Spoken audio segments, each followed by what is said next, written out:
Welcome. I'm Ingrid Carlsen, and I am so happy that you are here with me today and that you are spending time with me. I so appreciate you. Today we are going to be making these corner blings or corner bookmarks. So if you want to learn how, stay tuned. And of course, if you enjoyed the video, make sure that you leave a comment and give a thumbs up.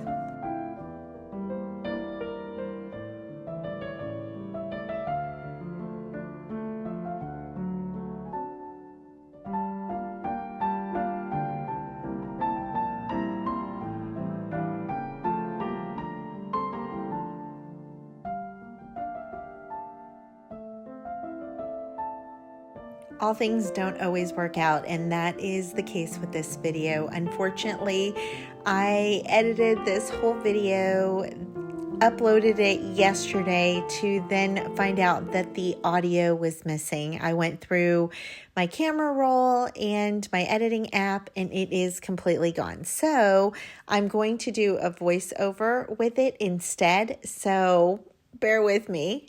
Okay, so let's go ahead and get started. I'm going to use this journal that I have, and you've probably seen this page, which I used doing the faux rust staples video. And if you haven't checked that out, I will have it linked down below so that you can go watch it. It's a really good way to have kind of a rust look in your projects without having to have rust. So I'm going to pick the page that I want to have my corner bookmark on, and I'm just going to eyeball and see where I want, or like how far down and how far over I want to make my bookmark. I'm going to end up cutting it in a 3x3 square, but depending on how big your journal is, that's where you will figure out how big of a square you need. Now, I am going to cut out 3 pieces of paper, all squares, because I am going to double side. I'm going to glue 2 of them together. I'm going to show you later on in the video a different way, kind of doing the same thing, but a little bit different. But here I'm just going to cut them, and you do not need to use scissors. You can rip the paper like I did with my ruler. Because of the type of project that we're working on, it really lends itself to be grungy and to be kind of disheveled. And you guys know I love that look, and I think that worn and torn look is just so vintage, and so that's how I'm going to do them. Of course, my squares are not square, and I cut them down, and then later I realized that they actually were square in the first place. I shouldn't have messed with them. So let that be a cautionary tale for you. On the third piece, I'm going to take it and fold it diagonally so that I can get a little triangle. Now, you don't have to do it the way that I did it. I ripped it to get that ripped edge, but it was a little harder to do that way because of the corner, so you can feel free to cut it.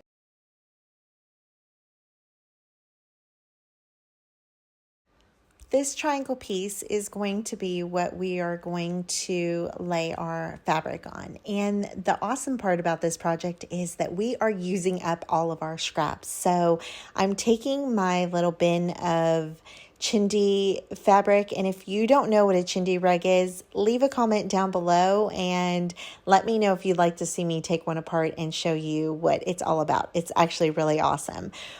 So I'm taking just pieces that are sitting in my basket of remnants, and I am cutting them down to even smaller pieces. Now, at this point, you can decide whether you want a color scheme or not.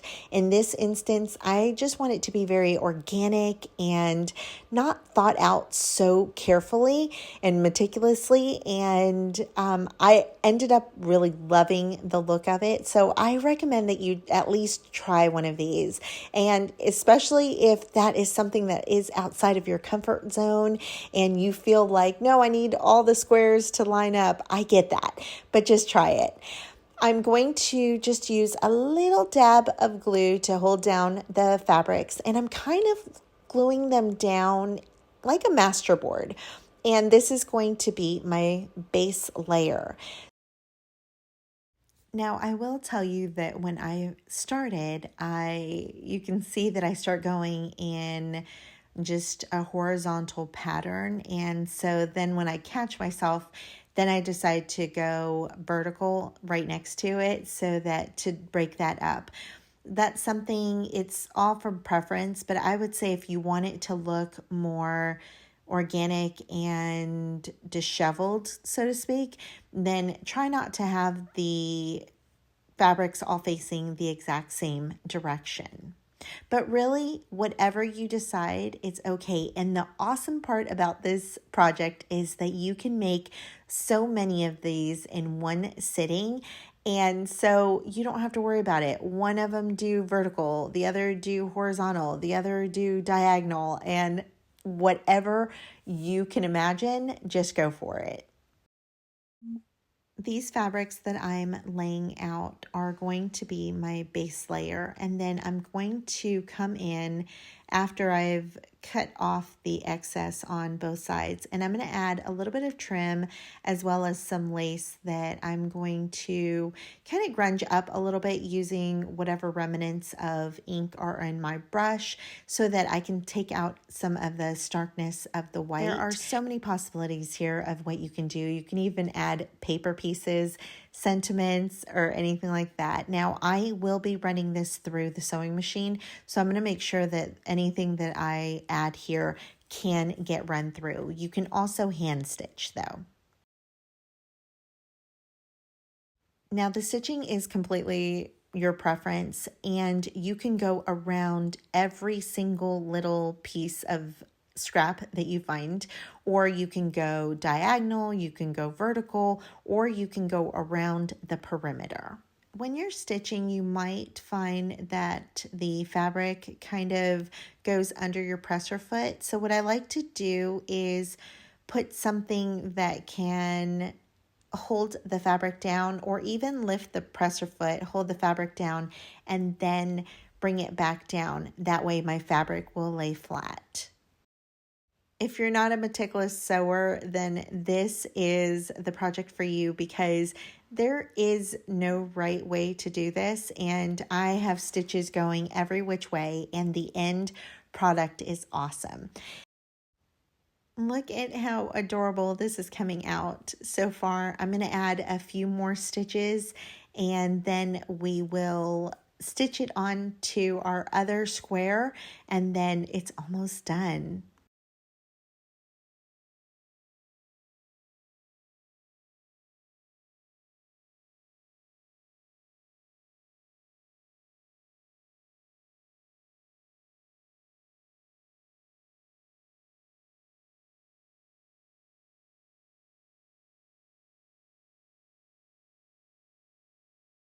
I'm going to lay my fabric piece diagonal with the original double-sided square, and I'm just going to stitch around the edge to make sure that it's adhered on both sides.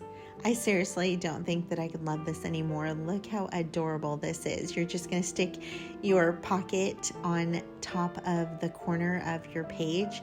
It is so cute. Now, a little note here, if you want it sticking out so that it is showing up at the top or on the sides, then you would want to sew a little further down on your square instead of right at the edge.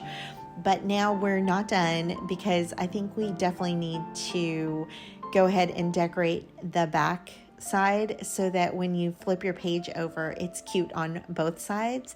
I'm gonna take some more scraps that I have on my desk, and I'm just going to build out a little cluster. And honestly, when I finished, I'm not really sure if I like the front with the fabric scraps or if I like the back with the paper scraps more. I'm going to use one of these ladies from the Primrose collection, but this one actually was given to my Patreons, so I don't think this one's available in my shop. And I'm going to take her and cut her down so that it's more like kind of passport size, and I'm going to add her at the bottom. Now what you're seeing there, that blue, it's because my printer decided it wanted to print in whatever color it wanted. But at the end, I'm going to fold over a little corner. I'm going to dog ear it, and it actually came out really cute, so it worked out to my advantage to have that blue background.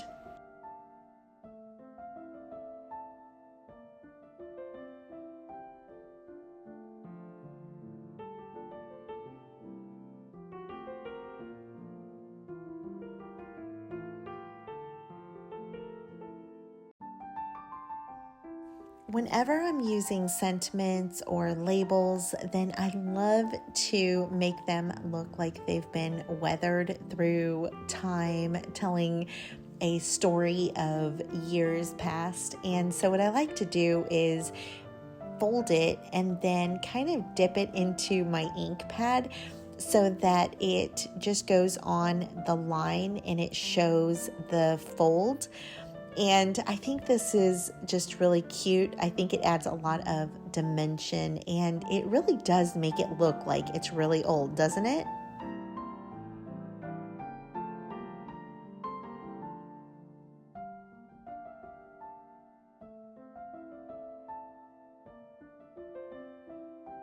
And for a second, I thought it was done and decorated, but then I realized it needed just a little bit of lace. Don't you agree?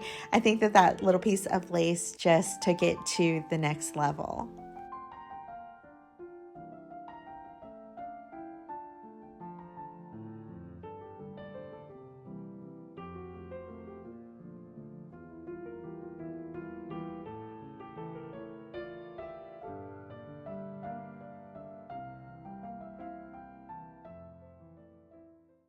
While the glue dries on this one, let's go ahead and start our next one. Now this one, instead of using squares, we are going to use rectangles. My first one is going to be 2.5 by 3.5.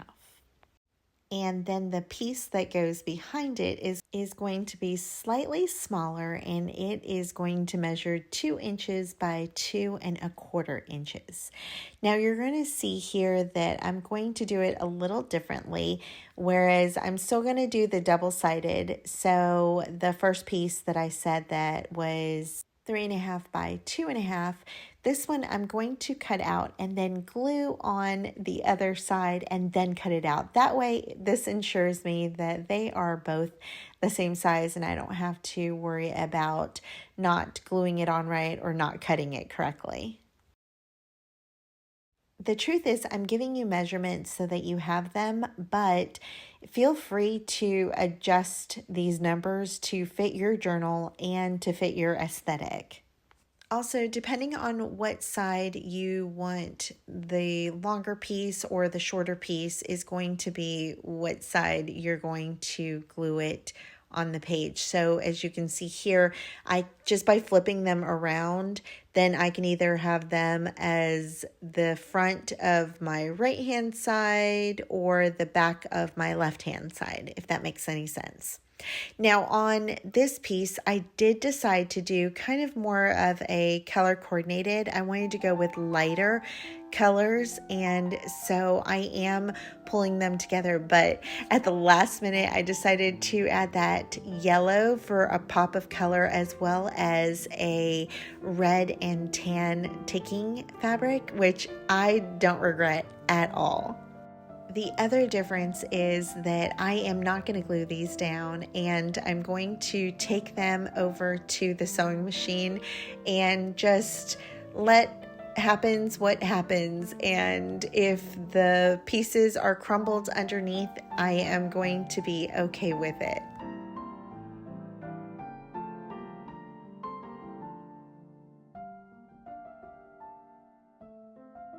On this one, I also decided to allow some of the pieces to just be dangling, and I absolutely think this is so adorable.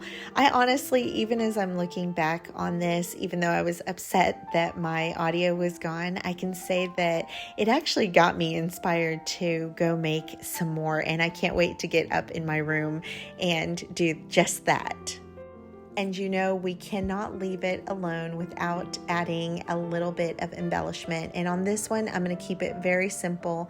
I'm going to just use a tag and a piece of rose ephemera from the kit and kind of call it a day. And I think it came out super cute. So I wanted to show you that don't feel like you have to overdo the clusters. Sometimes a cluster with 2 or 3 pieces is just as effective as one with many pieces. So just, you know how they say when you're doing seasoning to measure with your heart? Do the same thing with your pieces. Just measure with your heart. And if it feels like it's a minimalist project, let it be a minimalist project. And if you need to be a maximista, then by all means, add more pieces.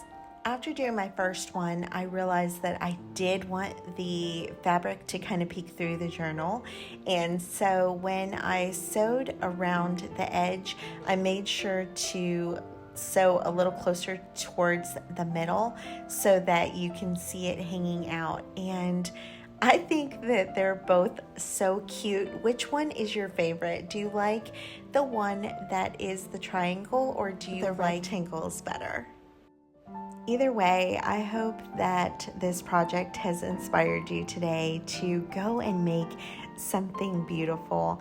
I hope that it just sparked a little bit of imagination in you and just a want to go create something with your hands. I wanted to thank you so much for being here today and for all of your comments.